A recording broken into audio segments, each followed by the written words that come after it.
আমি অবশ্যই আমি সিরাতে মুস্তাকিম থেকে লক্ষ যোজন দূরে ছিটকে পড়ে যাব।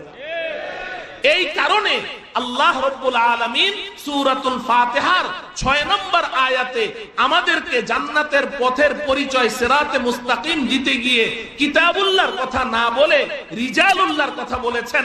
সিরাতাল্লাযীনা আনআমতা আলাইহিম, আল্লাহ বলছেন ও বান্দা আমার কাছে এই দোয়া করো, আমার কাছে এই দোয়া করো যে আল্লাহ আমি সিরাতে মুস্তাকিম ধরে চলতে চাই, জান্নাতের মহাসড়ক ধরে আমি চলতে চাই। আর জান্নাতের মহাসড়ক কোনটি? ওই মহাসড়ক যেই পথে আপনার নির্বাচিত ব্যক্তিরা রিজালুল্লাহরা চলছে, ওই রিজালুল্লাহরা যেই পথে চলছে আমাকে ওই পথে চালান, তাদের পেছনে পেছনে চালান, আমি তাদেরকে ফলো করে চলতে চাই। সিরাতাল্লাযীনা আনআমতা আলাইহিম, আপনার পুরস্কার প্রাপ্ত বান্দাদের পেছনে আমি চলতে চাই, কারণ তারা যেই পথ ধরে চলছে ওটাই সিরাতে মুস্তাকিম।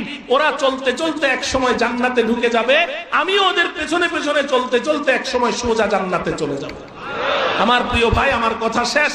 এখন আসেন আল্লাহ রাব্বুল আলামিন কিতাবুল্লাহর কথা এখানে না বলে এই সূরাতুল ফাতিহার 6 নম্বর আয়াতে আল্লাহ পাক আমাদেরকে কতগুলো মানুষের পিছনে চলতে বলেছেন, বলেন ঠিক কিনা? প্রশ্ন জাগে, সিরাতে মুস্তাকিম দেখানোর জন্য তো আল্লাহ কিতাব দিলেন, সূরা ফাতিহার 6 নম্বর আয়াতে আল্লাহ পাক সিরাতাল কুরআন কেন বললেন না? কোরআনের পথ জান্নাতের পথ। সিরাতাল কুরআনি ওয়াল হাদিস কেন বললেন না? কোরআন হাদিসের পথ জান্নাতের পথ বললেই তো হয়ে যেত। কিন্তু আল্লাহ পাক সূরাতুল ফাতিহার 6 নম্বর আয়াতে সিরাতাল কুরআনও বলেননি, সিরাতাল কুরআনি ওয়াল হাদিসও বলেননি, বলেছেন সিরাতাল্লাযীনা আনআমতা আলাইহিম।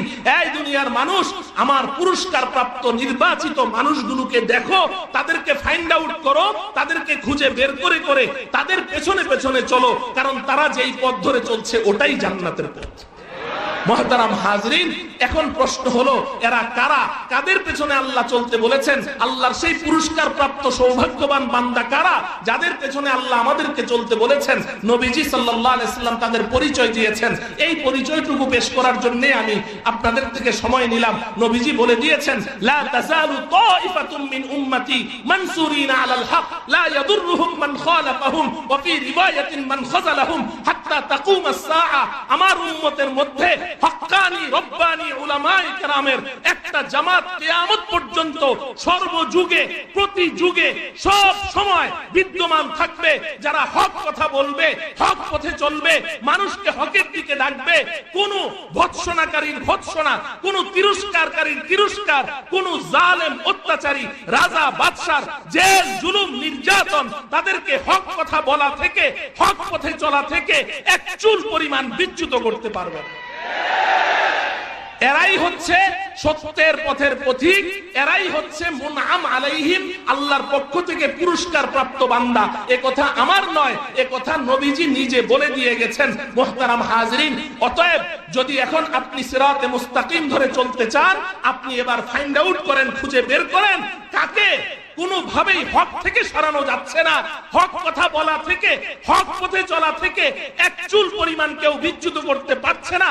বিভিন্ন অপবাদ দিয়ে, বিভিন্ন লোভ লালসা দেখিয়ে, জেল জুলুম নির্যাতন খাটিয়ে তাকে কোনোভাবেই হক থেকে সরানো যাচ্ছে না। যদি এটার মডেল হিসেবে আপনি এখন আমার কাছে জানতে চান, আমি আল্লাহকে হাজির নাজির জেনে আমি খুব সাহসের সাথে, দায়িত্বশীলতার সাথে আমি বলতে চাই, যদি আপনি ব্যক্তির পরিচয় জানতে চান তাহলে আমি বলবো এই ব্যক্তির নাম হচ্ছে আল্লামা মামুনুল হক। আর যদি আপনি গোষ্ঠীর পরিচয় জানতে চান যে কোন দল, যেই দলের পেছনে আমি চলবো, কোন জামাতের পেছনে আমি চলবো, যদি জামাতের নাম জানতে চান তাহলে আমি বলবো উলামায়ে দেওবন্দ। এই জামাতের নাম কি?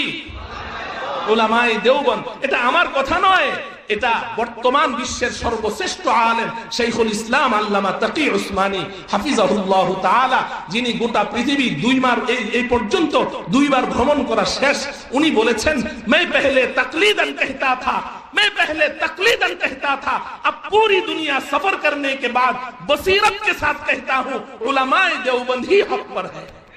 अल्लाह रब्बुल आलमीन আমাদেরকে বুঝার তৌফিক দান। আলহামদুলিল্লাহ الحمد لله نحمده ونستعينه ونستغفره ونؤمن به ونتوكل عليه ونعوذ بالله من شرور أنفسنا ومن سيئات أعمالنا من يهده الله فلا مضل له ومن يضلله فلا هادي له ونشهد أن لا إله إلا الله وحده لا شريك له ونشهد أن سيدنا وسندنا وحبيبنا وحبيب ربنا وطبيبنا وطبيب قلوبنا ومولانا محمدا عبده ورسوله أرسله الله إلى كافة الناس بشيرا ونذيرا وداعيا إلى الله بإذنه وسراجا منيرا أما بعد فقد قال الله تعالى في كلامه المجيد والفرقان الحميد أعوذ بالله من الشيطان الرجيم بسم الله الرحمن الرحيم اهدنا الصراط المستقيم صراط الذين أنعمت عليهم غير المغضوب عليهم ولا الضالين آمين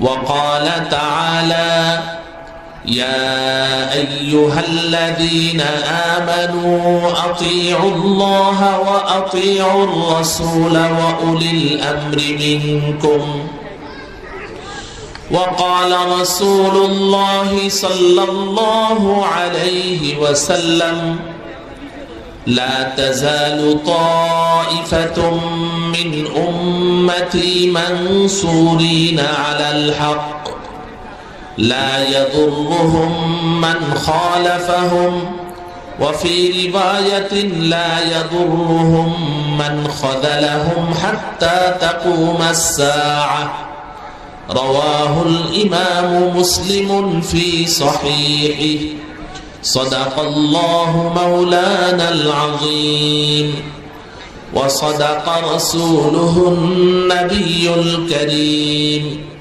ونحن على ذلك من الشاهدين والشاكرين والحمد لله رب العالمين সকলে একবার দুরূদ ইব্রাহিমি পড়ি اللهم صل على محمد وعلى آل محمد كما صليت على إبراهيم وعلى آل إبراهيم إنك حميد مجيد اللهم بارك على محمد وعلى آل محمد كما باركت على إبراهيم وعلى آل إبراهيم إنك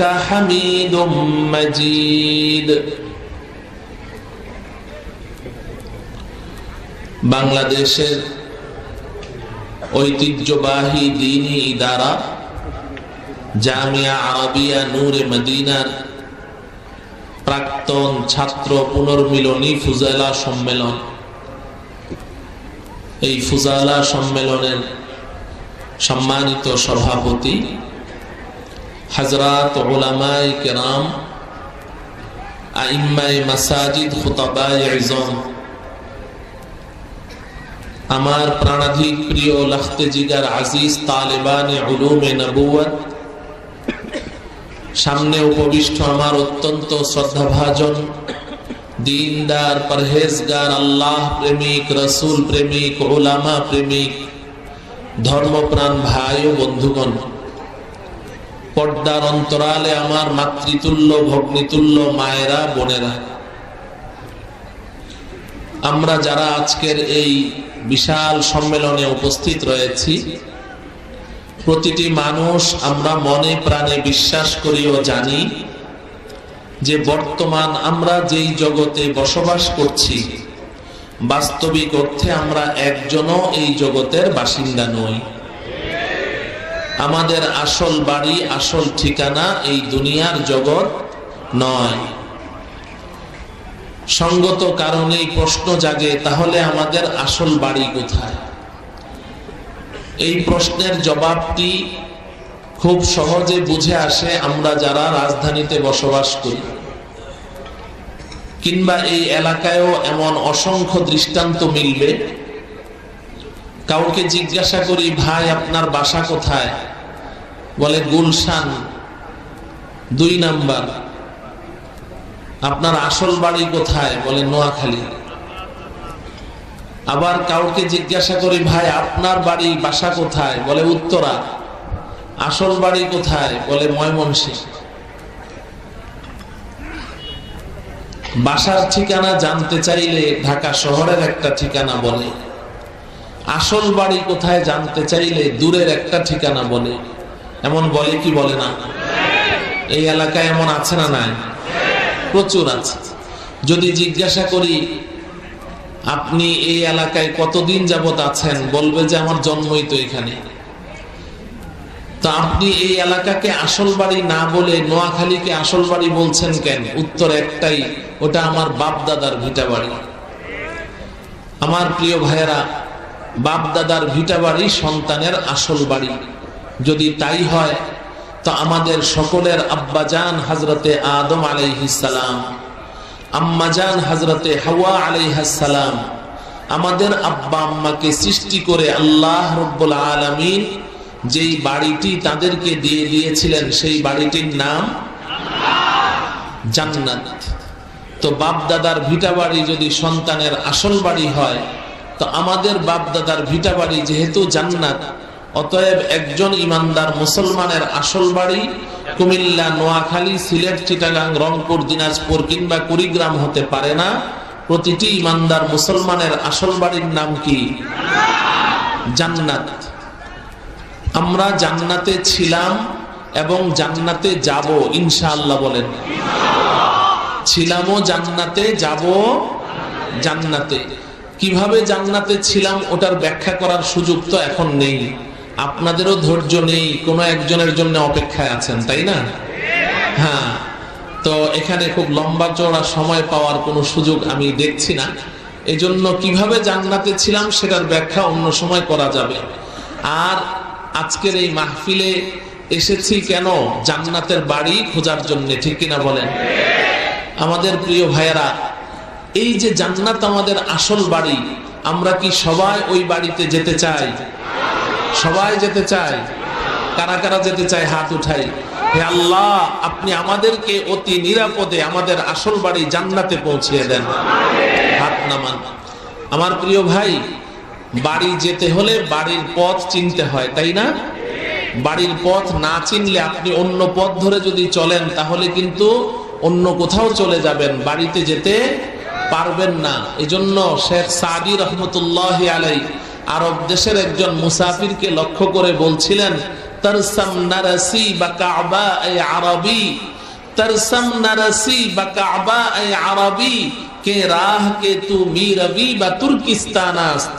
এই আরব দেশের মুসাফির, আমার তো বড্ড ভয় হচ্ছে, তুমি যে আরবে পৌঁছতে পারবে না, কারণ তুমি আরবে যাওয়ার জন্য যেই পথ ধরেছ এই পথ তো তুর্কিস্তানের দিকে চলে গেছে। তো অতএব আরবে যেতে হলে আরবের দিকে যেই পথ গেছে ওই পথে চলতে হবে। বলেন ঠিক কিনা? মুহতারাম হাজরিন, তাহলে আমরা যদি আমাদের জান্নাতের বাড়িতে যেতে চাই তো জান্নাতের পথ ধরে চলতে হবে। এখন প্রশ্ন হলো, জান্নাতের যেই পথ, যেই মহাসড়ক, এই মহাসড়কটির নাম কি? এই মহাসড়কের নাম দেখেন, বড় বড় মহাসড়কের নাম থাকে।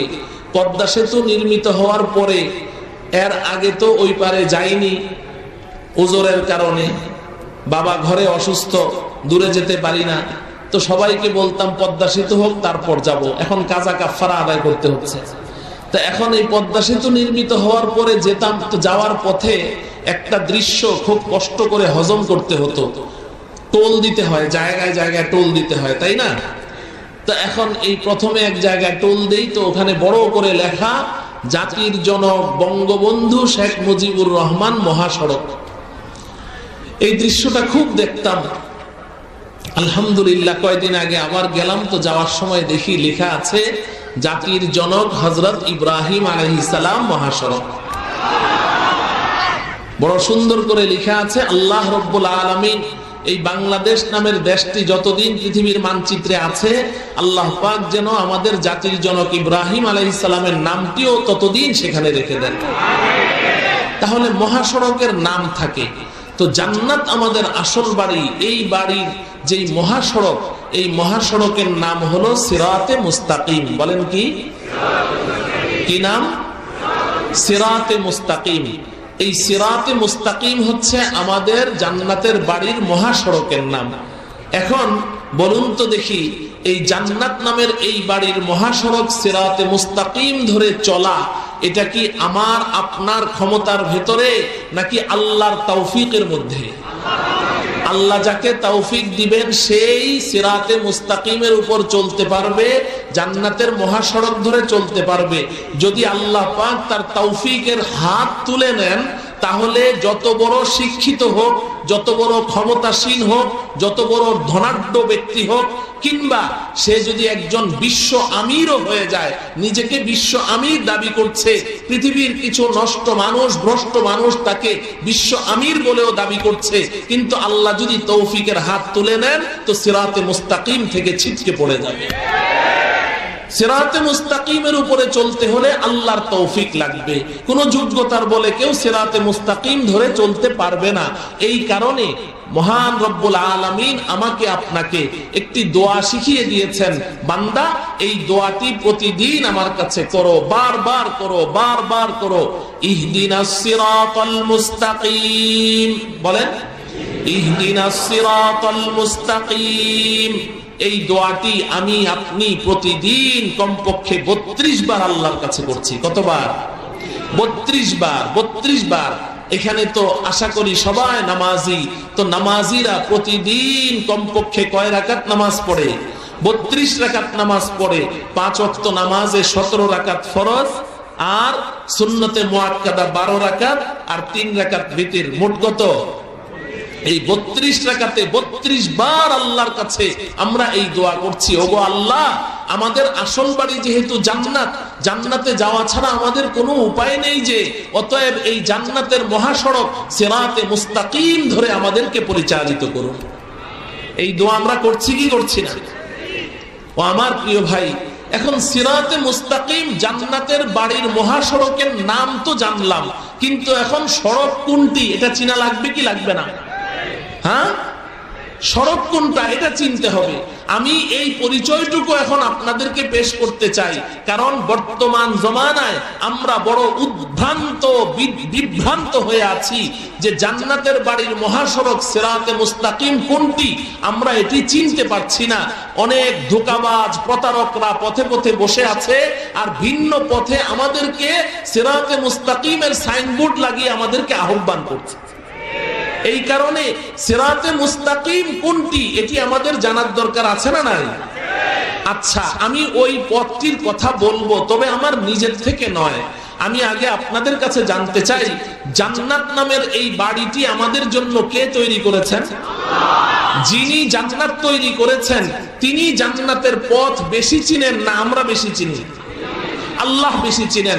তো আল্লাহ যেহেতু জান্নাত তৈরি করেছেন, জান্নাতের পথ আল্লাহ তৈরি করেছেন, সিরাতে মুস্তাকিম নামের মহাসড়ক আল্লাহ তৈরি করেছেন, অতএব আমি আপনি নিজেদের থেকে পথ তৈরি করব না আল্লাহ প্রদর্শিত সিরাতে মুস্তাকিম ধরে চলবো? আল্লাহ প্রদর্শিত সিরাতে মুস্তাকিম ধরে চলবো। অতএব এবার আসুন, আল্লাহ রাব্বুল আলামিন আমাদেরকে সিরাতে মুস্তাকিমের কি পরিচয় দিচ্ছেন। আল্লাহ রাব্বুল আলামিন সূরাতুল ফাতিহার 6 নম্বর আয়াতে সিরাতে মুস্তাকিমের পরিচয় দিয়ে দিচ্ছেন। তবে এই আয়াতের অর্থ এবং কিঞ্চিত ব্যাখ্যা বুঝার আগে ছোট্ট করে আরেকটি কথা বুঝতে হবে। আল্লাহ রাব্বুল আলামিন এই সিরাতে মুস্তাকিম ধরে চলার জন্য আমাদেরকে দুইটি বস্তু দান করেছেন। বলেন কয়টি বস্তু? দুইটি বস্তু দান করেছেন। আমার সাথে বলবেন, একটির নাম হলো কিতাবুল্লাহ। বলেন কিতাবুল্লাহ। আরেকটির নাম হলো রিজালুল্লাহ। রিজালুল্লাহ, কিতাবুল্লাহ, রিজালুল্লাহ। আল্লাহ পাক আমাদেরকে এই দুইটি বস্তু দান করেছেন সিরাতে মুস্তাকিম ধরে চলার জন্য। একটি হলো কিতাবুল্লাহ। কিতাবুল্লাহ অর্থ আল্লাহ পাকের কিতাব। বলুন, আমাদের কাছে আল্লাহ পাকের একখানা কিতাব আছে না নাই? নাম কি? আল কোরআনুল কারীম। নাম কি? আল কোরআনুল কারীম। আচ্ছা বলুন তো দেখি, আল কোরআনুল কারীমের বিসমিল্লাহর বা থেকে শুরু করে সূরা নাসের সিন পর্যন্ত 114টি সূরা, এই পুরা কিতাব আমাদেরকে আমাদের আসল বাড়ি জান্নাতের পথ দেখায় কি দেখায় না? কোরআনে কারীম আমাদেরকে সিরাতে মুস্তাকিমের উপর চালায় কি চালায় না? অবশ্যই চালায়। কোনো সন্দেহ আছে কি? যদি সন্দেহ থাকে ঈমান থাকবে না। তাহলে কিতাবুল্লাহ তথা আল কোরআনুল কারীম আল্লাহ আমাদেরকে দিয়েছেন সিরাতে মুস্তাকিমের উপর চলার জন্য। কোরআনে কারীমকে যদি কেউ ফলো করে করে চলতে থাকে তাহলে সে সিরাতে মুস্তাকিমের উপরে থাকবে এবং সোজা সে তার আসল বাড়ি জান্নাতে চলে যাবে। দ্বিতীয় আরেকটি বস্তু দিয়েছেন, এর নাম হলো রিজালুল্লাহ। বলেন, এর নাম কি? রিজালুল্লাহ। রিজালুল্লাহ অর্থ কি? রিজালুন শব্দটি রজুলুনের বহুবচন। রজুলুন শব্দের অর্থ হলো একজন মানুষ। রিজালুন মানে বহু মানুষ। রিজালুল্লাহ মানে আল্লাহর পক্ষ থেকে নির্বাচিত বাছাইকৃত কতগুলো মানুষ। রিজালুল্লাহ অর্থ আল্লাহর পক্ষ থেকে পছন্দকৃত, বাছাইকৃত, নির্বাচিত, আল্লাহর পক্ষ থেকে পুরস্কার প্রাপ্ত কতগুলো মহামানব, এদেরকে রিজালুল্লাহ বলে। এই রিজালুল্লাহর এই জামাতের প্রথম সারিতে আছেন নবী, রাসূল এবং পয়গম্বরগণ। বলুন, নবী, রাসূল এবং পয়গম্বরগণকে আল্লাহ রাব্বুল আলামিন পৃথিবীতে পাঠিয়েছেন আমাদেরকে কিসের পথ দেখানোর জন্য? জান্নাতের পথ। সবাই বলেন, নাকি জাহান্নামের পথ? নবী রাসূলগণ আমাদেরকে কিসের পথ দেখিয়েছেন? জান্নাতের পথ দেখিয়েছে। তাহলে কিতাবুল্লাহ আমাদেরকে জান্নাতের পথ দেখায়, রিজালুল্লাহ আমাদেরকে কি দেখায়? জান্নাতের পথ দেখায়। মুহতারাম হাজরিন, এখানে এসে একটা কথা শুনেন। আমি জানি না সময় কতটুকু আছে, আমাকে একটু বলে দিন কতক্ষণ বলতে হবে, তাহলে আমি একটু বুঝে শুনে কথা বলবো। কথা ছড়িয়ে গেলে তো পরে আবার গোছাতে পারবো না। আচ্ছা দেখেন, কিতাবুল্লাহ আমাদেরকে জান্নাতের পথ দেখায়, রিজালুল্লাহ আমাদেরকে জান্নাতের পথ দেখায়। দেখায় কি দেখায় না? কোনো সন্দেহ আছে? কোনো সন্দেহ নেই। এবার একটা কথা শুনেন, খুব ভালো করে বুঝেন। এই কথাটা যদি সবার দিমাগে ঢুকে যায় তাহলে ইনশাআল্লাহ আশা করি বর্তমান সময়ের যেই সমস্ত ফেরাকে বাতিলাগুলো এবং বাতিল ফেরকা, বাতিল মতবাদগুলো আমার আপনার ঈমান, আকীদা, বিশ্বাস নিয়ে টানা হেচড়া করছে, অক্টোপাসের মতো আমাদেরকে এদিক সেদিক টানছে, আশা করি যদি এই কথাটুকু বুঝে আসে তাহলে আমরা আর বিভ্রান্ত হব না। আল্লাহ রাব্বুল আলামিন আমাদেরকে বুঝার তৌফিক দান করুন। মুহতারাম হাজিরিন, আমরা সবাই জানি যে আল্লাহ রাব্বুল আলামিন এই পৃথিবীতে যত রিজালুল্লাহ পাঠিয়েছেন, নবী, রাসূল, পয়গম্বরগণকে পাঠিয়েছেন, সব নবীদেরকে আল্লাহ পাক কিতাব দেননি। দিয়েছেন কি? সব নবীদেরকে কি নতুন নতুন কিতাব দিয়েছেন? সব নবীগণকে আল্লাহ পাক কিতাব দেননি। তাহলে কথাটা যদি আমরা এইভাবে বলি যে রিজালুল্লাহ তো দুনিয়াতে পাঠিয়েছেন কিন্তু সাথে কি দেননি?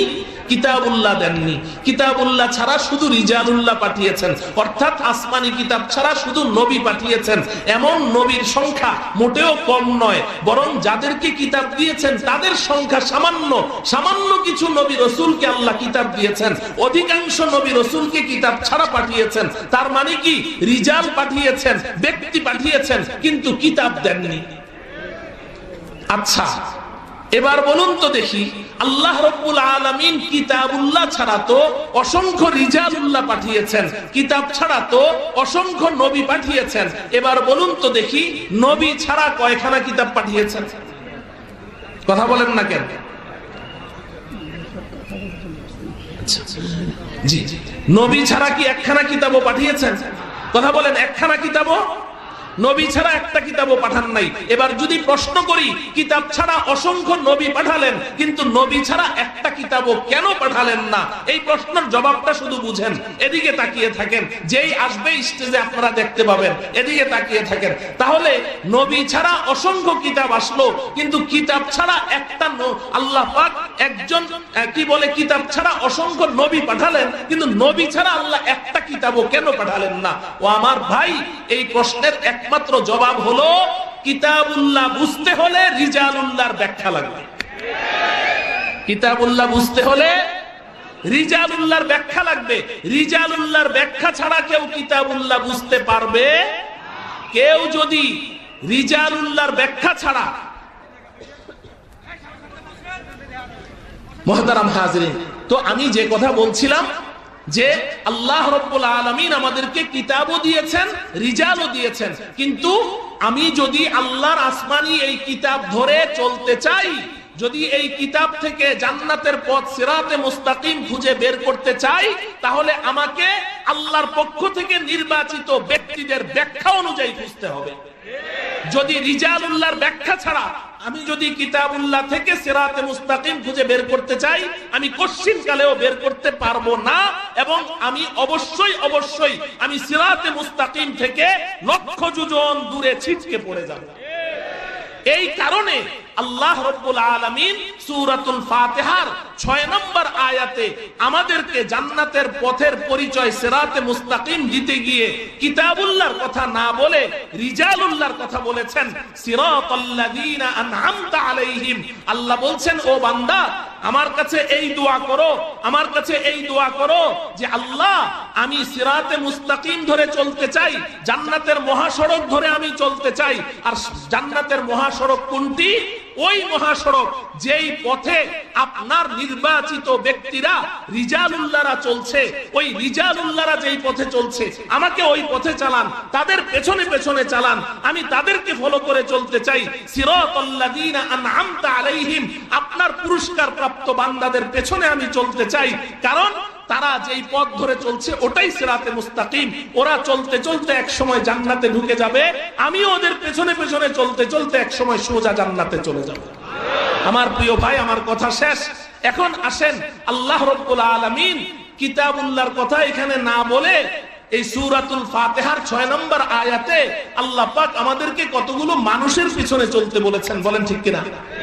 প্রশ্ন জাগে, সিরাতে মুস্তাকিম দেখানোর জন্য তো আল্লাহ কিতাব দিলেন, সূরা ফাতিহার 6 নম্বর আয়াতে আল্লাহ পাক সিরাতাল কুরআন কেন বললেন না? কোরআনের পথ জান্নাতের পথ। সিরাতাল কুরআনি ওয়াল হাদিস কেন বললেন না? কোরআন হাদিসের পথ জান্নাতের পথ বললেই তো হয়ে যেত।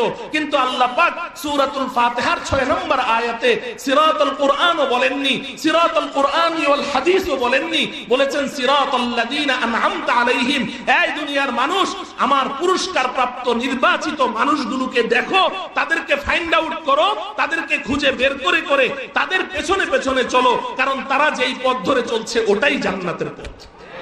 মুহতারাম হাজরিন, এখন প্রশ্ন হলো, এরা কারা? কাদের পেছনে আল্লাহ চলতে বলেছেন? আল্লাহর সেই পুরস্কার প্রাপ্ত সৌভাগ্যবান বান্দা কারা, যাদের পেছনে আল্লাহ আমাদেরকে চলতে বলেছেন? নবীজি সাল্লাল্লাহু আলাইহি সাল্লাম তাদের পরিচয় দিয়েছেন।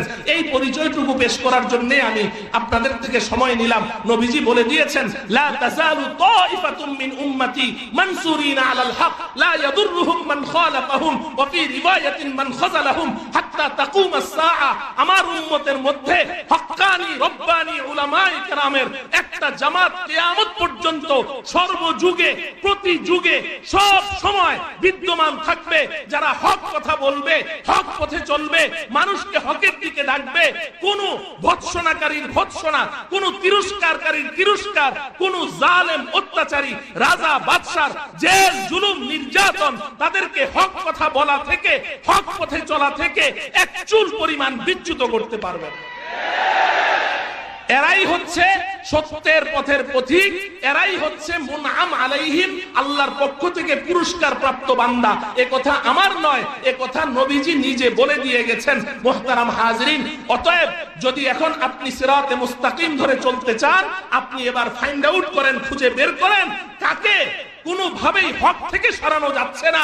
হক কথা বলা থেকে, হক পথে চলা থেকে এক চুল পরিমাণ কেউ বিচ্যুত করতে পারছে না। বিভিন্ন অপবাদ দিয়ে, বিভিন্ন লোভ লালসা দেখিয়ে, জেল জুলুম নির্যাতন খাটিয়ে তাকে কোনোভাবেই হক থেকে সরানো যাচ্ছে না। যদি এটার মডেল হিসেবে আপনি এখন আমার কাছে জানতে চান, আমি আল্লাহকে হাজির নাজির জেনে আমি খুব সাহসের সাথে, দায়িত্বশীলতার সাথে আমি বলতে চাই, যদি আপনি ব্যক্তির পরিচয় জানতে চান তাহলে আমি বলবো এই ব্যক্তির নাম হচ্ছে আল্লামা মামুনুল হক। আর যদি আপনি গোষ্ঠীর পরিচয় জানতে চান, যে কোন দল, যেই দলের পেছনে আমি চলবো, কোন জামাতের পেছনে আমি চলবো, যদি জামাতের নাম জানতে চান তাহলে আমি বলবো উলামায়ে দেওবন্দ। এই জামাতের নাম কি? উলামায়ে দেওবন্দ। এটা আমার কথা নয়, এটা বর্তমান বিশ্বের সর্বশ্রেষ্ঠ আলেম শাইখুল ইসলাম আল্লামা তাকি উসমানী হাফিজাহুল্লাহ তাআলা, যিনি গোটা পৃথিবী এই পর্যন্ত 2 বার ভ্রমণ করা শেষ, উনি বলেছেন, मैं पहले तकलीदन कहता था अब पूरी दुनिया सफर करने के बाद बसीरत के साथ कहता हूं उलमाए देवबंद ही हक पर है। আল্লাহ রাব্বুল আলামিন আমাদেরকে বুঝার তৌফিক দান।